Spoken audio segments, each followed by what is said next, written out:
man Mamadou Fall j'ai pris la décision aussi rompre sama ànd politique ak Siré Dia. Dans ma vie bugguma maanaam ànd ak nit génn di ko xalab wala ma koy wax yu ñaaw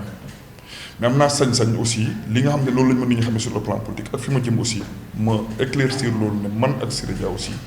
sur le plan politique moom honnêtement c'est fini. loo am rek da nga ciy wax ak nit ki aussi yëgal naa ko et ñi ma ci war a waxal yëpp waxal naa leen ko aussi en toute responsabilité ma jël suma décision continuer politique bi au sein de l'APR aussi jàppale le président Macky Sall à Thiès jàppale bu sincère parce que man ku ma xam-xam ne ku sincère laa te lu ma dugg ne dama koy ñemeti dama ko gëm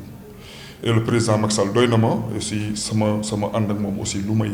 maanaam lu may fësal la taxaw ci mais aussi liggéey au sein de la coalition Benno Bokk Yaakaar te loolu li ma ciy wax mooy liggéey ak Benno Bokk Yaakaar yëpp muy l'APR muy le APR bi mu bokk le Rewmi le parti socialiste l'AFP LD PIT même mouvement de soutien yëpp ànd liggéey ak ñoom pour l'intérêt général de Thiès d'abord ensuite pour l'intérêt du président Macky Sall surtout ci optique wu élection législative yi ñu jëm. président Macky Sall yónnee na maître Malick Sall fii Thiès pour mu gisante ak leader yi xool jàngat loolu nga xamante ni moo indi seen problème ba tax ñu doon leen ci loxaat loolu ban jàngat la ci. waaw li ma ciy wax mooy waxtaan wax dëgg ca la kon l'heure est grave parce que bu ñu nee ba c'est la première fois le président Macky Sall à Thiès et au Sénégal sax comme mu yónnee ay émissaires pour que ñu dem aussi auprès de la base pour waxtaan ak ñoom ci situation yi dëgg rawatina Thiès bi ñu concerné kon l'heure est grave politiquement c'est ça la. li may wax mooy ministre Malick Sall délégué ñoom monsieur le maire Aliou Sall yëpp ñu ngi leen di ziar di leen gërëm seen ñëw aussi ils ont été impartial sama vision ñëw nañu wax ak ñëpp ils ont pris le temps de discuter avec tout le monde waxtaan ak ñëpp ci situation bi posé waa Thiès mais loolu li ma ciy wax rek mooy que ñu ñëw waxtaan ou pas. lu muy mujj je dis au président Macky Sall moo ko mën a régler moo mën a régler problème mu Thiès. mënuñu continuer di nekk une coalition boo xam te ne il n'y a pas de discipline une coalition boo xam ne il n'y a pas d'organisation loolu aussi lu ñu gën a il n'y a pas d'unité et d'entente. kon entente bi il y a trop de choc d'intérêt politique yu ci am de telle sorte que ñenn ñi honnêtement j'ai vu des gens ils ont mouillé le maillot ànd ak coalition bi ci lu sincère. mais aussi d'autres aussi ça laisse à désirer d'autres aussi ont pris la responsabilité demal seen bopp et là aussi je leur lance un appel pour ñi nga xam te ne dañoo bokk APR wala Benno Bokk Yaakaar maire dem ñun ñëpp ñoo bokk coalition bi ak réseau boobu mu ne on va vers des élections législatives kon ñun ñëpp dañu di ñaan ñu dellu si waat ñi nga xam ne peut-être dañoo nekkoon réew mi maire aussi dañu tàllal loxo on est au sein de la coalition Benno Bokk Yaakaar pour le président Macky Sall et le président Idrissa Seck nañ dellu si ñu relever défi bi parce qu'on a des défis à relever dans cette ville. leneen li ma ciy teg mooy que ne mooy président Macky Sall ne ko aussi Thiès aussi dafa am une réalité au-delà des hommes politiques aussi il y a loo xamante ne bi président war na ci bàyyi xel c'est les vrais problèmes de Thiès. depuis 2014 le président Macky Sall ñëwoon en visite officielle à Thiès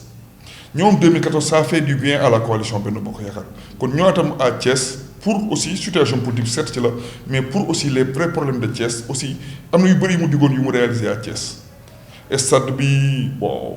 assainissement Thiès et tant d'autres yoo xam ne diggoon na ko réglé na ko mais il y a d'autres problèmes aussi qui restent le président dafa war a ñëw Thiès aussi conseil ministériel déglu Thiès waaye aussi ñu wax parce que loolu lu koy amal solo la en tant que président de la République mais lu koy amal solo la en tant que responsable politique. sama ancrage au sein de l'APR dama koy réaffirmer et au sein de la coalition Benno Bokk Yaakaar te leneen lii mooy ci amal solo mooy j'ai retrouvé ma liberté et de pensée et d'expression loolu dafa ma amal solo beneen bi ko aussi mooy maanaam Thiès je le dis et je réitère képp ku jóg pour jàppale président Macky Sall ci loo ma woo ma wuyu la parce que intérêt président Macky Sall ak unité Benno Bokk Yaakaar moo ma ñor c'est pas la personne X Y ou Z loolu moom je le dis et je le réitère te dans ce cadre aussi naa jël langue ak képp kuy responsable à Thiès ñi nga xam te gis naa ne aussi ñu ngi liggéeyal président Macky Sall naa ànd ak ñoom ci liggéey boobu ci li ma woo muy leen ñiy liggéeyal président Macky Sall. ñi nga xamante ne daal ay alliés lañ. voilà alliés ou APR ou réew mi fu mu mën a doon ñuy liggéey président Macky Sall dina ànd ak ñoom liggéey ñuy liggéey pour jàppale président Idrissa Seck parce que aussi loo mën a wax aussi c'est la première constante à Thiès dina ànd ak ñoom pour liggéey ak ñoom ci loolu. mburoog soo bu mu amee entre le président Macky Sall et le président Idrissa Seck dafa am aussi vraiment ay succession d'événements yu am yoo xam ne dama ciy attirer attention président Macky Sall ak président Idrissa Seck parce que mburoog soo bu mu amee entre le président Macky Sall et le président Idrissa Seck daa am lu may rappeler ba bu ñuy dem ci ba bu ñuy proclamer officiellement tête de liste à Thiès il n'y a pas eu de rencontre au sein de la coalition Benno Bokk Yaakaar y compris réew mi amul c'est ça la vérité il y a eu des rencontres après boo xoolee investiture yi ce qui veut dire que ne déjà confiance amul woon les gens ne sont pas retrouvés parce que préalable bi waroon a am pour nit ñi mën a nangu loolu parce que nag loo mun a wax en commençant par man aussi on s'est combattu benn instant mais alhamdulilah le président Idrissa Seck et le président Macky Sall sont retrouvés kon aussi dafa amoon ay préalable mooy aussi nit ñi war nañu toog waxtaan muy responsable yi war nañu toog waxtaan responsable de base yi expliquer leen le pourquoi expliquer leen lan la ñu war a doxee expliquer leen fi ñu war a jëm loolu boo amoon dès le départ ñu bëri man je dis qu'ils ne vont pas se rebeller mais loolu amoon na ci kaw mais ci base bi on l'a pas fait les gens sont retrouvés ba nga xamante ne bii on a mis les têtes de liste ensuite ñu war taxaw comité électoral yi ci la nit ñi commencé ñëw di waxtaan alors que boobu aussi. amoon na ay frustrations. non bien sûr il y a eu des frustrations. à Thiès Est il y a les Ablaye Dieye les Lamine Ngom Talla Sylla yëpp yu demal seen bopp c'est la vérité à Thiès Nord il y a eu les Awa Doucouré il y a eu les Ndiaga Wade tant d'autres il y a des leaders à Thiès Nord yoo xamante ni vraiment ay problème am na ci diggante waa APR yi c'est la vérité loolu président ñooñu tey war leen woo ñoom ñëpp waxtaan ak ñoom que ñu dugg dans les rangs ñu liggéey parce que c'est très important parce que aussi loo mën a benn bokk yaakaar dafa am benn spécificité du parti wala organisation bu structuré wu mais responsable ñoo yor ku ci nekk sa mbooloo taxaw kon loolu aussi articulation pour moom il faut que président Macky Sall woo leen toog waxtaan ak ñoom jox leen ay instructions mais en même temps déglu leen ku nekk wax ñu vider on passe à l'essentiel parce que la coalition benn bokk yaakaar waxuma la somme résultats yi ñu am mais dama ne li fi nekk ci potentiel responsable li fi nekk ci potentiel responsable jeune responsable femme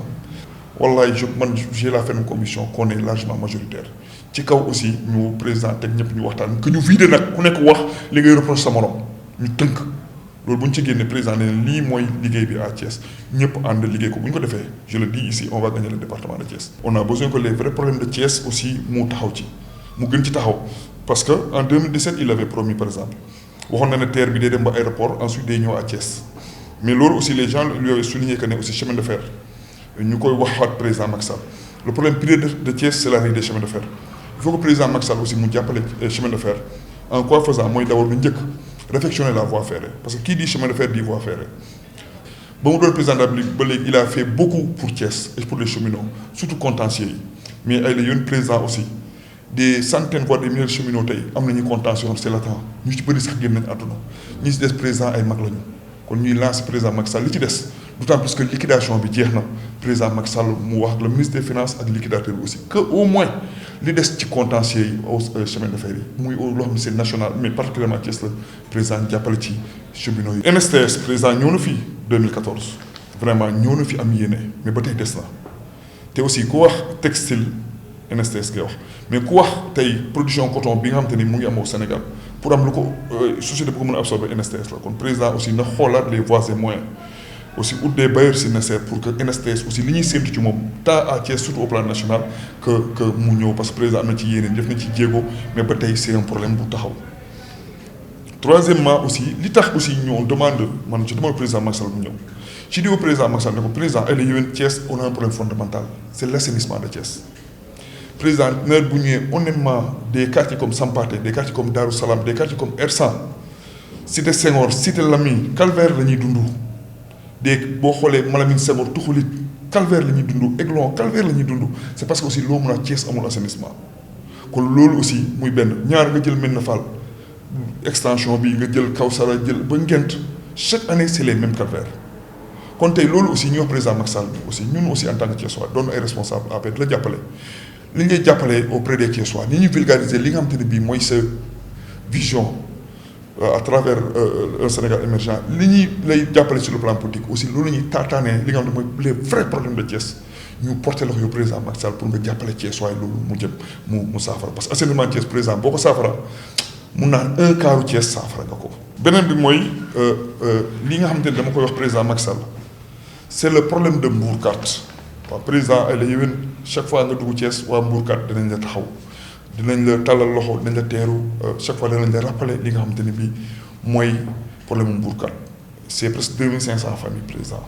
am ñoo xam ne ay la yéwén seen alal bu néew la ñu am góorgóorlu ba yàlla def aussi ñu dem dëkk Mbourkat comme président Macky Sall aussi loolu ñu la koy rappeler di la ñaan aussi nga jàppale waa Mbourkat parce que boo waxee 2500 familles c'est des milliers de Thiessois que loolu président nga taxaw ci te Thiessois yi ñu ngi xaar loolu bu baax a baax ci xam nga vous êtes un président social te aussi vous êtes sensible ak situation yi ñu nekkee